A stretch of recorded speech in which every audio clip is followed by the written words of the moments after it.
뭐라고 이렇게 선포할까요? 여호와께 맡깁시다. 여호와께 맡깁시다. 산재물이 되십시다. 여러분, 오늘 말씀처럼 거룩한 산재물이 될 수 있기를 간절히 바랍니다. 오늘 말씀을 시작하며 우리 그리스도인에게 가장 중요한 질문 하나로 시작하기 원합니다. 여러분, 우리 개인에게, 내 자신에게 한번 물어보시기 바랍니다. 나는 그리스도인인가? 여러분 어떠십니까? 여러분은 그리스도인이십니까? 우리는 그리스도인입니까? 저는 우리 모두가 진정한 그리스도인이 될 수 있기를 간절히 축원합니다. 그리스도인은 어떤 사람입니까? 영어로 크리스천. 뭐죠? 그리스도를 닮는 사람, 그리스도를 따라하는 사람들이 바로 그리스도인입니다. 그러면 그리스도는 누구십니까? Who is Christ? 그리스도는 누구시죠? 그리스도는 그 이름처럼 메시아, 메시아, 어노인티드 모한 기름 부음을 받으신 분입니다. 하나님의 기름 부음을 받아서 이 땅의 선지자로, 제사장으로, 왕으로 오신 분이 바로 그리스도십니다. 그리스도는 또한 예수님이십니다. 그 백성을 자기에서 구원할 자, 우리를 모든 문제에서 구원해주는 구원자가 되십니다. 그리고요, 그리스도는 말씀과 삶이 하나 되십니다. 말씀 보실까요? 요한복음 1장 14절이요. 자, 시작. 그 말씀은 육신이 되어 우리 가운데 사셨다. 우리는 그의 영광을 보았다. 그것은 아버지께서 주신 외아들의 영광이었다. 그는 은혜와 진리가 충만하였다. 아멘. 말씀이 누구시죠? 로고스, 예수님이십니다. 무엇이 되셨다고요? 육신, 삶이 되셨습니다. 예수님이 누구십니까? 그리스도가 누구시죠? 말씀이 삶이 되십니다. 말씀으로 사신 분이 바로 그리스도십니다. 그때 하나님의 영광이 나타났습니다. 그 빛이 이 만방에 비추어졌습니다. 사람들이 그 빛을 통하여 은혜와 진리로 나올 수 있었습니다. 여러분, 우리는 그리스도를 닮아가는 사람들입니다. 우리도 그리스도처럼, 예수님처럼 말씀이 삶이 될 수 있기를 간절히 바랍니다. 말씀으로 살 수 있는 진정한 그리스도인이 될 수 있기를 간절히 축원합니다. 오늘 본문 말씀처럼 본문은 말합니다. 너희 몸을 거룩한 산 제물로 드려라. 이 말씀처럼 우리의 몸을 거룩한 산 제물로 주님께 드림으로 진정한 그리스도인으로 살아갈 수 있는 우리 모두가 될 수 있기를 간절히 축원합니다. 그래서 그리스도인이 되기 위해서는 첫 번째로 어떻게 해야 되죠? 먼저 죽어야 합니다. 말씀 보실까요? 본문이요. 1절이요. 시작. 형제자매 여러분, 그러므로 나는 하나님의 자비하심을 힘입어 여러분에게 권합니다. 여러분의 몸을 하나님께서 기뻐하실 거룩한 산 제물로 드리십시오. 이것이 여러분이 드릴 합당한 예배입니다. 아멘. 무엇으로 드리라고요? 거룩한 산 제물이요. 여러분, 제물을 어떻게 바치는지 아시죠? 희생 제물을 드릴 때 짐승들을 잡아옵니다. 그 다음이요, 죽여요. 잡습니다. 그리고 각을 떠요. 그리고 피를 다 뿌려서 하나님께 올려드립니다. 제물로 드린다는 것은 뭐예요? 죽는다는 것입니다. 그리스도인이 된다는 것은 먼저 죽는다는 것입니다. 여러분, 주님 안에서 우리가 죽을 수 있게 되길 바랍니다. 우리의 생각과 우리의 감정과 우리의 원하는 이 의지까지 온전히 주님께 드릴 수 있는 우리 모두가 되시기를 간절히 바랍니다. 그것이 주님이 기뻐 받으시는 진정한 예배입니다. 저는 신앙생활하면서 이런 질문을 할 때가 있습니다. 이런 생각이 들 때가 있어요. 여러분, 어떤 사람이요? 뉴욕에 가길 원합니다. 정말로 뉴욕에 가길 원해요. 정말로 꼭 뉴욕에 가야 되겠어요. 그래서 아버지께 간절히 구합니다. 나 뉴욕 좀 보내주세요. 뉴욕 가고 싶어요. 아버지 그 말을 들어요. 그래서 불쌍히 여겨서 뉴욕 가는 티켓을 사줬습니다. 이 사람 비행기 티켓을 받았어요. 공항에 갔습니다. 근데 그 티켓을요, 시애틀행으로 바꿉니다. 그 시애틀로 날아가요. 그랬더니 어떤 사람이 얘기하더라고요. 왜요? 저 잘 모르겠어요. 왜일까요? 내가 뉴욕에 가길 원했는데 왜 받아놓고는 시애틀을 갔을까요? 신앙생활도 비슷합니다. 여러분, 우리가 진정으로 원하는 것이 무엇이죠? 바라는 게 무엇이에요? 행복이시지 않습니까? 기쁨이며 평안이지 않습니까? 하나님의 축복 아닌가요? 아버지께서 우리에게 원하신 게 뭐죠? 우리가 축복을 누리며 축복 가운데 사시길 원합니다. 영원한 천국에 갈 뿐만이 아니라 이 땅에서 천국을 누리며 사시기를 원해요. 그래서 우리에게 무엇을 주셨을까요? 말씀을 주셨습니다. 이 말씀을 따라 정말 하나님이 약속하신 그 축복을 누리라고, 기쁨과 평안을 누리라고 이 말씀을 줬습니다. 많은 사람들이 어떻게 하죠? 이 말씀을 버려버립니다. 자기 생각에 옳은 대로, 자기 감정에 내키는 대로 자기가 원하는 길로 갑니다. 그 길이 잘못된 길임에도 불구하고요. 여러분, 주님은 지금 우리를 푸른 초장과 쉴만한 물가로 인도하십니다. 전지하신 하나님이시기 때문에 다 아세요. 어떤 길을 가야 푸른 초장과 풀밭이 있고, 또 어떤 길을 가면 사망의 음침한 골짜기가 있는지 아십니다. 그래서 우리에게 우리가 푸른 초장과 그 풀밭으로 가라고 그 길을 알려주세요. 많은 사람들은 그 길을 가지 않습니다. 자기 생각에 옳지 않은 것 같거든요. 원하지 않거든요. 그래서 어떻게 해야 돼요? 사망의 음침한 골짜기로 가서 고통을 당합니다. 여러분, 우리가 이런 말을 하고 이렇게 기도할 때가 있습니다. 아버지께서 우리를 사랑하시지 않습니까? 근데 왜 내가 이렇게 재정적으로 어렵습니까? 아버지께서 나를 사랑하신다며요. 근데 왜 이 관계가 이렇습니까? 왜 이놈의 남편, 이놈의 아내, 이놈의 자식들, 정말 가족이 아니라 왼수 같습니까? 왜 내 사업이 이렇게 어렵습니까? 왜 이렇게 힘듭니까? 하나님께 불평하며 원망할 때가 많습니다. 저도 마찬가지예요.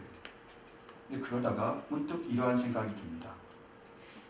정말로 우리가 우리의 생각과 감정과 의지를 버리고 하나님의 말씀대로 순종을 했는가? 내가 정말로 하나님의 뜻을 따라서 그 물질을 내가 썼는가? 정말 내가 하나님의 말씀을 따라서 내가 관계를 맺고 있는가? 정말 내가 하나님의 방식대로 내가 사업을 운영하고 있는가?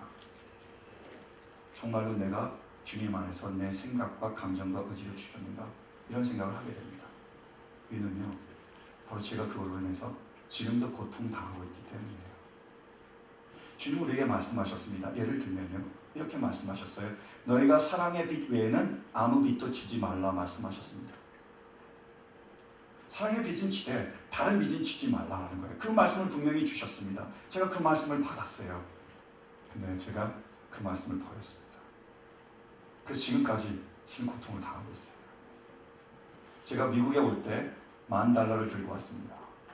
저기는 굉장히 큰 돈이에요. 여러분 어떠실지 모르겠지만. 근데 와보니까요, 학비를 내고 차를 사고 그 다음에 방을 얻어나니까 남는 게 거의 없어요. 근데 희한한 건요, 놀란 건요, 제가 4년 동안 대학원을 다니면서 빚을 지지 않았습니다. 빚 없이 제가 4년을 마칠 수 있었어요. 첫 번째는요, 하나님의 은혜죠. 하나님께 감사를 드립니다.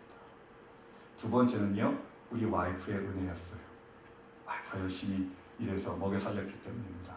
이 자리를 빌어서 제가 우리 와이프에게 감사를 전합니다. 세 번째는요, 제가 크레딧이 없었기 때문에, 그래서 크레딧 카드를 만들지 않았어요. 만들 수 없었던 거죠. 그래서 제가 빚이 없었어요. 근데 제가 졸업을 하면서 크레딧이 좀 생겼습니다. 4년 동안 해서 공부하면서. 그래서 크레딧 카드를 만들었어요. 이유는 뭐냐면, 이 미국은 크레딧 회사, 나라래요. 그래서 크레딧이 쌓여야 차도 살 수 있고 집도 살 수 있다고 얘기하더라고요. 그래서 저는 크레딧을 좀 쌓아야 되겠다라는 생각을 가지고 크레딧 카드를 만들었습니다. 그래서 쓰기 시작했는데 금세 풀로 차더라고요. 조금 있으니까 다른 회사에서 그러니까 편지가 날라오는 거예요. 우리 카드를 만들어라. 그러면 트랜스퍼하면 0% 이자예요. 1년 동안 공짜. 그리고 굉장히 낮은 비율로 쓸 수 있게 해주겠다. 그래서 제가 생각을 했습니다. 이게 참 좋겠다. 지금 이렇게 버득거리는데 이거보다 낮은 이자율로 1년 동안은 공짜로, 그럼 내가 돈을 절약할 수 있겠지라고 생각을 했어요. 그래서 그 카드를 만들었습니다. 그럼 어떻게 될까요? 둘 다 풀로 찬 거예요. 그래서 제가 결국에 5개까지 만들었어요. 이런 식으로 하다가. 근데 그때 제 고통을 받기 시작했습니다. 배보다 배꼽이 크더라고요. 떠오른 말씀이, 저에게 충격을 준 말씀이 바로 그것이었어요. 사랑의 빛 외에는 아무 빛도 지지 마라. 너희가 구워주는 자가 될지언정 꾸는 자가 되지 마라. 이거였어요. 이 말씀이 제 마음을 쳤습니다. 안 되겠다 싶어서 그 다음부터 줄이기 시작했어요. 제 목표가 재정 테크는 아주 간단했습니다. 뭐요? 어떻게든 줄여서 이 빚을 갚자 이거였어요. 계속 줄이기 시작했습니다. 하나님의 은혜로 2개를 줄였습니다. 지금 3개까지 남았어요. 제 올한해 목표도 똑같습니다. 재정 테크는 다 그거예요. 어떻게든 줄여서 이 빚을 갚아서 정말 일부라도 주님 위해서 써야지. 그리고 표까지 제가 만들어 놨습니다. 올 한해 2015년 표 1분, 1불, 1인 뭔지 아시겠어요? 1분이라도 아껴서 하나님께 드려야 되겠다. 1불이라도 아껴서 빚 좀 갚자. 하나님 위하여 돈을 쓰자. 한 영혼으로 내가 귀하게 하자. 이 표를 제가 써놨어요. 우리 사무실에. 그러나 지금도 고통받고 있습니다. 왜요? 제 생각에, 제 감정에, 제 의지대로 제가 그 길을 결정했기 때문에. 여러분 말씀 한번 보실까요? 요한복음 6장 38절이요. 함께 보시겠습니다. 자, 시작. 그것은 내가 내 뜻을 행하려고 하늘에서 내려온 것이 아니라 나를 보내신 분의 뜻을 행하려고 왔기 때문이다. 아멘. 주님께서 이 땅에 오셨습니다. 이유가 뭐라고요? 주님의 뜻을 행하려고 하는 것이 아니고요. 하나님 아버지의 뜻을 행하려고 했기 때문입니다. 여러분, 그리스도를 정말로 닮아가고 싶으십니까? 그분을 따라가고 싶으세요? 어떻게 해야 된다고요? 이제 우리의 생각과 우리의 감정과 이 의지를 온전히 주님 앞에 드릴 수 있게 되도록 주님 앞에서 죽음으로 우리가 참된 그리스도인의 길을 걸어갈 수 있게 되기를 간절히 축원합니다. 두 번째로 우리가 진정한 그리스도인이 되기 위해서는 어떻게 해야 될까요? 살아야 합니다. 오늘 밤 어떤 제물이라고 말씀하고 계시죠? 거룩한 산 제물이에요. 우리가 죽는 이유는 실은 다시 살기 위함입니다. 우리가 진정으로 죽을 수 있을 때 우리가 다시 살아나는 거예요. 여러분, 왜 우리가 우리의 생각과 감정과 의지를 죽이는 거죠? 바로 주님의 말씀대로 순종하기 위함입니다. 다시 살기 위함이에요. 주님의 말씀대로 우리가 그 말씀대로 살기 위함입니다. 오늘 본문 말씀도 말씀하십니다. 우리가 12장 2절 말씀 보실까요? 함께 보시겠습니다. 12장 2절 시작. 여러분은 이 시대의 풍조를 본받지 말고 마음을 새롭게 함으로 변화를 받아서 하나님의 선하시고 기뻐하시고 완전하신 뜻이 무엇인지를 분별하도록 하십시오. 아멘. 거룩한 산제물로 드려서 어떻게 하라고요? 하나님이 선하시고 기뻐하시고 온전한 뜻이 무엇인지를 분별하라고요. 그리고요, 따르라고 말씀하고 계십니다. 그게 사는 방법이라는 거예요. 여러분, 진정한 그리스도인이 되길 원하신다면, 그 길을 가길 원하신다면 하나님의 그 뜻을 분별하고 그 뜻을 따라갈 수 있게 되기를 간절히 바랍니다. 작년 말이었어요. 제가 어떤 성도님을 만나뵀습니다. 유익한 시간을 가졌는데 우리 교회 교인은 아니세요. 같이 식사를 나누면서 얘기를 나누는데 그분이 그러시더라고요. 목사님, 정말 사는 게 힘듭니다. 살 맛이 없습니다. 밥맛도 없습니다. 아침에 눈을 뜨면 다시 눈을 뜨지 않고 감고 싶습니다. 이렇게 얘기하시더라고요. 그분의 얘기를 들으면 참 마음이 짠했습니다. 근데 쭉 듣고 나서 제가 질문을 좀 던졌어요. 집사님이 지금까지 사시면서, 이 시간까지 사시면서 삶의 주인이 누구셨습니까? 집사님이셨습니까? 아니면 하나님이셨습니까? 제가 여쭤봤어요. 근데 그분이 솔직하게 얘기하시더라고요. 자신이었대요. 왜냐하면 아내를 만나기 전에도 자기가 자기 생각에 감정에 맞는 대로 아내를 만나서 결혼했습니다. 미국에 올 때도 자기의 생각과 감정과 원함에 따라서 미국에 왔다는 거죠. 지금도 직장을 다니고 있는데 자기가 주인이 돼서 결정하고 살아가고 있다는 거예요. 제가 두 번째 질문을 던졌습니다. 그러면 행복하십니까? 집사님이 주인이 되셔서 이제까지 사셨는데 행복하십니까? 행복하지 않으신 거죠. 그러니까 눈 뜨면은 다시 눈을 감고 싶은 거죠. 제가 말씀드렸어요. 전도서 1장 9절 말씀드렸습니다. 해 아래 새 것이 없습니다. 그 말은 뭐냐면 역사는 반복이 됩니다. 지금 이 시간까지 집사님이 주인이 되셔서 집사님대로 뜻대로 사셨는데 집사님이 행복하지 못하시다면 1년 더 집사님이 주인이 돼서 집사님 뜻대로 사신다면 똑같이 행복할 수 없습니다 라고 말씀드렸어요. 그것이 해 아래 새 것이 없다는 뜻입니다. 반복이 되는 거예요. 내가 주인이 돼서 지금까지 살았는데 행복할 수 없다면 1년 더 내가 주인이 돼서 산다고 행복할 수 없고요. 평생 내가 주인이 돼서 산다고 절대로 행복할 수 없습니다. 달라지지 않기 때문이에요. 그렇지 않습니까? 그것이요, 우리가 반드시 알아야 될 하나님의 진리입니다. 우리가 계속해서 착각하고 우리가 잘못 아는 것이 그것이에요. 우리는 생각했습니다. 이제까지 내가 내 생각대로, 내 감정대로, 내가 원하는 대로 살면 뭐요? 행복할 거라고 생각했어요. 지금까지 살아왔습니다. 여러분께 묻습니다. 행복하십니까? 평안하십니까? 기쁘십니까? 만약에 정말 기쁘고 평안하시다면 계속 그렇게 사시기 바랍니다. 왜요? 그러면 1년 뒤에도 2년 뒤에도 행복할 수 있기 때문이에요. 그러나 만약에 지금 내가 이제까지 주인이 돼서 살아왔는데 나에게 기쁨과 평안이 없고 행복이 없다면 다르게 사시기 바랍니다. 그것이 우리에게 기쁨과 평안을 주시는 하나님의 길이기 때문이에요. 편하지 않습니다. 아니라고 생각하십니까? 그러면 우리의 그 작은 인생을 보지 말고 전체 인류의 역사를 한번 보시기 바랍니다. 산업혁명이 일어났습니다. 놀라운 과학 문명이 발달하기 시작했어요. 사람들이 기대감에 부풀었습니다. 이제 과학이 발달하면 인간의 이성이 발달해서 인간이 이성적으로 가장 좋은 것을 선택하면 행복해질 거라고 생각했어요. 유토피아, 이상형이 올 거라고 생각했습니다. 그 다음에 어떤 일이 일어난지 아십니까? 1차 대전 끝나고 2차 대전이 왔습니다. 다 폐허가 된 거예요. 낙관적 계몽주의가 허무주의로 바뀌고 말았습니다. 인류의 역사입니다. 바로 우리의 역사예요. 여러분, 하나님께서 그래서 우리에게 말씀을 주셨습니다. 그분의 뜻을 따르라고. 그분의 뜻을 따를 때 우리에게 진정한 삶의 길로 인도하시겠다고 말씀하고 계십니다. 주님 우리에게 뭐라고 말씀하시죠? 요한복음 14장 6절 뭡니까? 내가 곧 길이요 진리요 생명이니 나로 말미암지 않고는 아버지께로 올 자가 없느니라 말씀하셨습니다. 주님이 길입니다. 우리가 가야 될 길이라는 거예요. 근데 그게요 진짜입니다. 진리라는 거예요. 이 세상에 또 수많은 사람들이 자기가 길이라고 얘기하고 따르라고 얘기합니다. 근데 그건 가짜입니다. 왜요? 진리는 하나밖에 없기 때문이에요. 그래서 진리인 거예요. 주님의 길만이 진리입니다. 그 길이 어디로 인도한다고요? 생명으로 인도하는 것입니다. 그래서 어거스틴이 아주 멋있게 얘기했어요.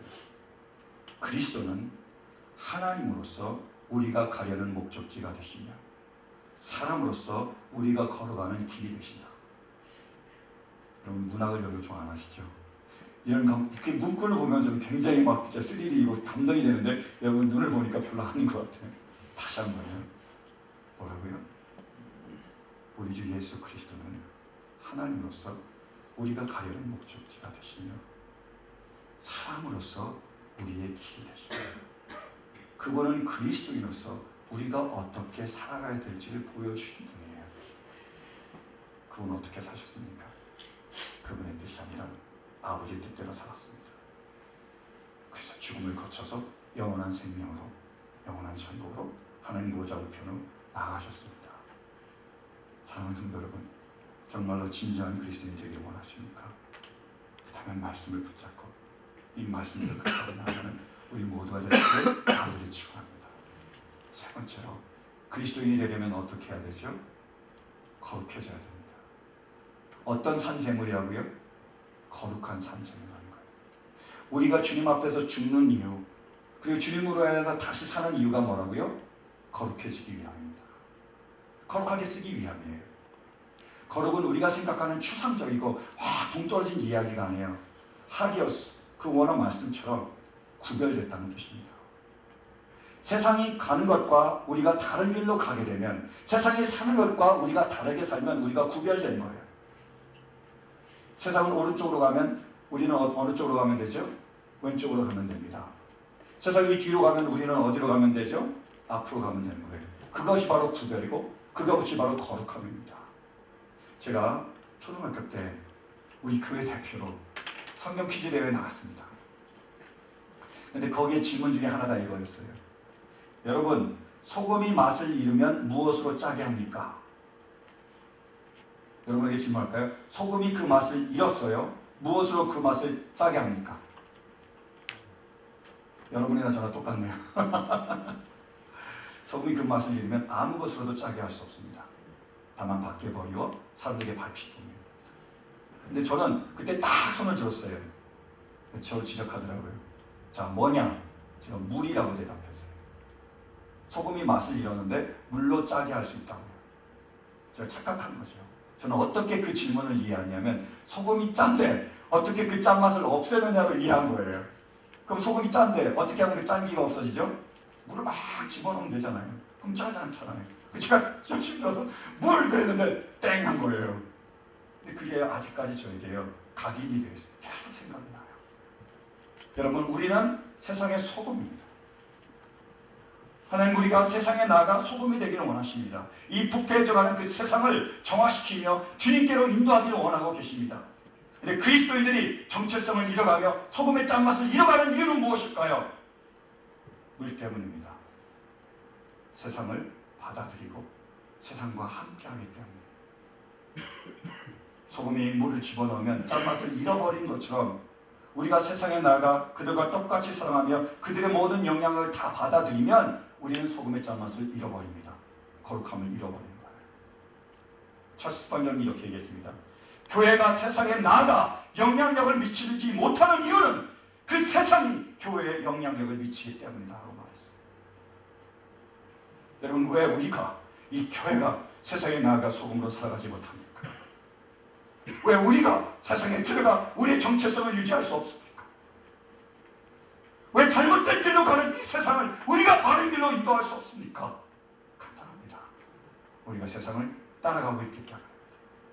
그들이 생각하는 대로, 그들이 느끼는 대로, 그들이 원하는 대로 우리도 똑같이 그들과 함께하기 때문입니다. 맞습니다라는 거예요.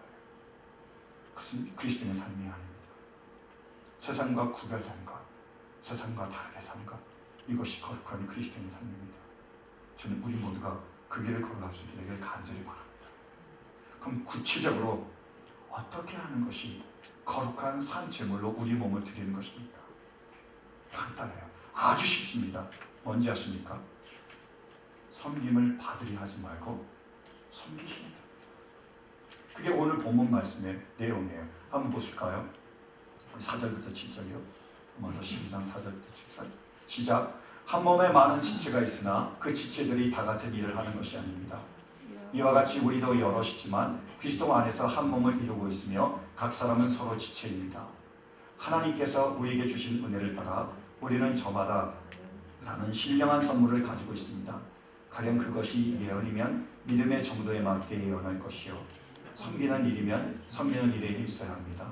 또 가르치는 사람이면 가르치는 일에, 이거 계속요, 권면하는 사람이면 권면하는 일에 힘쓸 것이요, 나누어주는 사람은 순수한 마음으로, 지도하는 사람은 열성으로, 자선을 베푸는 사람은 기쁜 마음으로 해야 합니다. 아멘. 우리가 몸의 지체니까 어떻게 한다고요? 몸을 위해 서로 섬기면 된다는 거예요. 자기의 일을 감당하면 된다는 겁니다. 그것이 거룩한 그리스도인의 삶이며 거룩한 산 제물이 되는 것입니다. 이걸 누가복음 22장은 더 쉽게 설명을 해줘요. 한번 보실까요? 누가복음 22장이요. 자, 시작. 제자들 가운데서 누구를 가장 큰 사람으로 칠 것이냐는 물음을 놓고 그들 사이에 말다툼이 벌어졌다. 예수께서 그들에게 말씀하셨다. 문 민족들의 왕들은 백성들 위에 군림한다. 그리고 백성들에게 권사를 부리는 자들은 은혜로 행세한다. 그러나 너희는 그렇지 않다. 너희 가운데서 가장 큰 사람은 가장 어린 사람과 같이 되어야 하고 또 다스리는 사람은 섬기는 사람과 같이 되어야 한다. 누가 더 높으냐? 밥상에 앉은 사람이냐? 시중 주는 사람이냐? 밥상에 앉은 사람이 아니냐? 그러나 나는 섬기는 사람으로 너희 가운데 있다. 아멘. 바로 이 말씀입니다. 여러분, 세상은 어떻다고요? 25절이요. 군림하려고 합니다. 다스리려고 해요. 섬기려고 합니다. 이것이 세상이 사는 방식입니다. 근데 우리는 어떻게 해야 된다고? 26절. 너희는 그렇지 않대요. 그리스도인은 다릅니다. 그럼 우리는 어떻게 해야 될까요? 섬겨야 된다는 거예요. 세상은 섬김을 받으려고 하고 있지만 그리스도인은 섬겨야 된다고 말씀하고 있습니다. 그럼 섬김은 뭡니까? 27절이요. 어떻게 하면 된다고요? 간단해요. 밥상에 앉아있지 말고 뭐요? 일어서서 시중 들면 된다는 거예요. 여러분, 교회 안에서 세상과 똑같아질 수 있는 방법이 있습니다. 식당에 가세요. 그럼 어떻게 하면 되죠? 앉아있으면 됩니다. 그러면 음식을 날라주죠. 그리고 물도 갖다 주고요. 커피도 갖다 줍니다. 그럼 어떻게 해요? 앉아서 드시면 됩니다. 다 드신 다음에 어떻게 해야 되죠? 반드시요? 그대로 놔두시고 건드리지 마시고 일어서서 나가시면 됩니다. 다른 사람 와서 치우게 해요. 그럼 세상과 똑같아질 수 있어요. 본당에 들어옵니다. 세상과 똑같아지고 싶으세요? 어떻게 하면 될까요? 휴지가 떨어져 있어요. 절대로 주시면 안 돼요. 가만히 앉아계세요. 그리고 한마디 더 하면 됩니다. 왜 이렇게 지저분해? 그죠? 먼지가 쌓여 있습니다. 어떻게 하면 될까요? 왜 이렇게 더러워? 되는 겁니다. 세상과 똑같아질 수 있습니다. 세상과 똑같아지고 싶으세요? 예배 드릴 때 앉아 계시면 됩니다. 찬양팀이 찬양을 할 때 감상하세요. 오늘은 음정이 맞나 틀리나, 오늘은 복장이 잘 됐나 안 됐나 감상하시면 됩니다. 좋으면 박수 쳐주시면 됩니다. 다른 사람이 기도할 때, 대표로 기도할 때 기도문을 보고 하나 안 보고 하나, 논리적으로 맞나 안 맞나 지켜보시면 됩니다. 말씀을 전할 때, 설교자가 전할 때 판단하시면 됩니다. 저 말이 내가 좋아하는 말인지, 내가 싫어하는 말인지. 내가 좋아하는 말이면 아멘 해주고, 내가 싫어하는 말이면 가만히 있으면 됩니다. 그럼 되는 거예요. 설교가 길어지잖아요. 어떻게 해야 되죠? 시계를 보시면 돼요. 그래도 목사님 눈치 못 챕니다. 어떻게 하면 되죠? 보여주세요. 시간 됐다고. 가르쳐주세요. 시간 좀 지키고. 안 되면 타임아웃도 부르는 거예요. 그러면 세상과 똑같아질 수 있어요. 그러나 그리스도인이 되기 원하신다면, 그리스도를 닮아가기 원한다면 어떻게 해야 되죠? 일어서셔야 됩니다. 식당에 가면 어떻게 해야 되죠? 열심히 음식을 만드는 거예요. 음식을 못 만드니까 어떻게 하면 되죠? 먹고 나서 열심히 설거지 하는 거죠. 그것도 하기 싫습니까? 어떻게 하면 되죠? 물이라도 갖다 드리고 커피를 갖다 드리는 거예요. 그렇게 돼요. 그게 주님의 모습입니다. 본당에 와서도 마찬가지예요. 휴지 떨어져 있으면 어떻게 해요? 주시면 되고요. 먼지 있으면요, 닦아내시면 됩니다. 다른 사람이 보기 전에요. 그렇게 하시면 돼요. 예배 드릴 때 어떻게 하면 된다고요? 일어서셔야 됩니다. 찬양팀을 보지 말고, 사람을 보지 말고 전능하신 하나님, 위대하신 하나님만 바라보시기 바랍니다. 그럼 이렇게 우리의 마음과 정성을 다하여, 최선을 다하여 그분만을 찬양하며 영광 돌릴 수 있게 되기 바랍니다. 기도하실 때 기도자와 같이 기도하시기 바랍니다. 그분과 하나가 돼서 우리의 간절한 소원을 주님 앞에 아뢰시고, 주님 우리 가운데 역사해달라고, 우리 가운데 응답해달라고, 우리 가운데 살아계신 그 하나님의 놀라우심을 나타내 보여달라고 같이 기도하시면 되는 거예요. 그 주님의 모습입니다. 말씀을 전할 때 어떻게 하시면 되죠? 그 말씀이 정말로 하나님이 주신 성경 말씀과 일치하는지 보십시오. 일치한다면 주님의 말씀으로 아멘으로 받고 그 말씀으로 살아가도록 합니다. 사랑하는 성도 여러분, 그것이 그리스도의 모습입니다. 그것이 거룩한 모습이에요. 교회뿐만이 아닙니다. 가정에서도 똑같은 거예요. 직장생활에도 할 때도 똑같습니다. 가정에 가서 어떻게 하라고요? 앉아 계시지 말고 일어서셔야 합니다. 내가 대접을 받기를 원하지 말고 대접해야 됩니다. 나를 섬겨줘. 내 필요를 채워줘. 왜 이거밖에 안 돼? 왜 이 정도밖에 나를 못 섬겨라고 불평하고 원망하는 것이 아니라 어떻게 한다고요? 그들의 필요를 돌아봐주고, 그들이 무엇을 진정으로 원하는지 그것을 대접해주고 섬겨주는 것, 이것이 뭐라고? 그것이 바로 그리스도의 모습입니다. 주님 우리가 그렇게 구별되기 원하십니다. 그때 우리가 진정으로 거룩한 산 제물이 될 수 있을 줄 믿습니다. 간절히 원하기는 이러한 삶을 살아가는 우리 모두 되시기를 간절히 축원합니다. 이제 말씀을 맺겠습니다. 여러분, 우리가 잘 알다시피 1912년 4월 15일 날 타이타닉호가 항해를 합니다. 승무원과 승객 합쳐서 2224명이 움직이는 거예요. 그러다가 빙하를 만나고 파손이 돼서 침몰합니다. 그래서 그 가운데 1514명이 죽어요. 어떤 분들은 타이타닉이 침몰해서 다 죽었다고 생각하는데 그건 아닙니다. 1514명이 죽은 거예요. 그럼 얼마가 남았을까요? 자, 2224명 빼기 1514명은 약 700명, 그죠? 약 700명이 남았어요. 근데 그 사람들을 조사를 보니까 재미있는 게 있었습니다. 그 사람들 중에 생존율로 보면 51%가 어린아이들이었고요. 74%가 여성들이었고요. 20%가 남성이었습니다. 이상하죠? 배가 침몰하는 그 위급한 상황에서 누가 제일 먼저 살 수 있는 확률이 있죠? 힘이 세고 빠른 사람이잖아요. 배가 침몰할 때 워낙에만 했으면 남자들이 제일 많이 살아야 되는데 그렇지 않다는 거예요. 아이들과 특히 가장 많이 사는 사람이 바로 여자라는 거예요. 왜 그런 일이 일어나느냐? 배가 침몰하는 그 위기의 상황에 그 선장이 말한 한마디 말 때문이었습니다. 배가 침몰하는 그 위기의 순간에 선장이 이렇게 얘기했습니다. Be British. Be British. Be British. 뭐죠? 영국인이 되십시오. 영국인다우십시오. 영국의 신사도를 지키십시오. 라고 얘기를 했어요. 그 말에 남자들이 어떻게 했을까요? 여자들과 아이들에게 먼저 우선권을 내어줍니다. 구명보트를 내어주고 구명조끼를 내어줬어요. 그래서 그들이 다 하고 난 다음에 자신들이 그 구조선 타기 시작했습니다.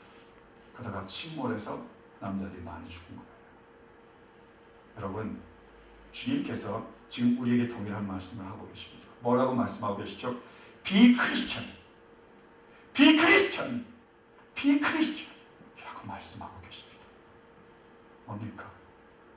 그리스도인이 되라고요. 그리스도인은 누굽니까? 그리스도를 닮아가는 사람입니다. 그리스도께서 하셨던 것처럼 자기의 생각과 그 감정과 의지를 주님 앞에 드리는 사람입니다. 그리스도께서 하셨던 것처럼 그 말씀만을 진리로 믿고 그 말씀대로 따르는 사람입니다. 그래서 그리스도처럼 세상과 구별되는 사람입니다. 섬김을 받으려 온갖 애를 쓰고 섬기지 못했다고 불평하고 원망하며 다른 사람을 비난하는 것이 아니라 내가 섬겨주고 내가 대접하고 다른 사람의 필요를 채워주는 것, 이것이 바로 거룩한 그리스도인, 주님이 원하시는 그리스도인의 삶입니다. 사랑하는 성도 여러분, Be Christian.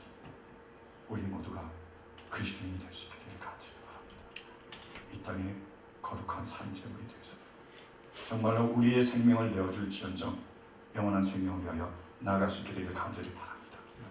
부족하지만 연약하지만 때로는 우리가 넘어지고 때로는 우리가 쓰러지지만 때로는 우리에게 위기 상황이 오고 우리에게 정말로 불리한 상황이 닥칠지라도 하나님의 말씀을 붙잡고 생명을 다 드리기까지 이 말씀대로 영원한 생명으로 나아가는 크리스천이 될 수 있게 되기를, 진정한 그리스도인 거룩한 산자분이 될 수 있게 되기를 간절히 축원합니다.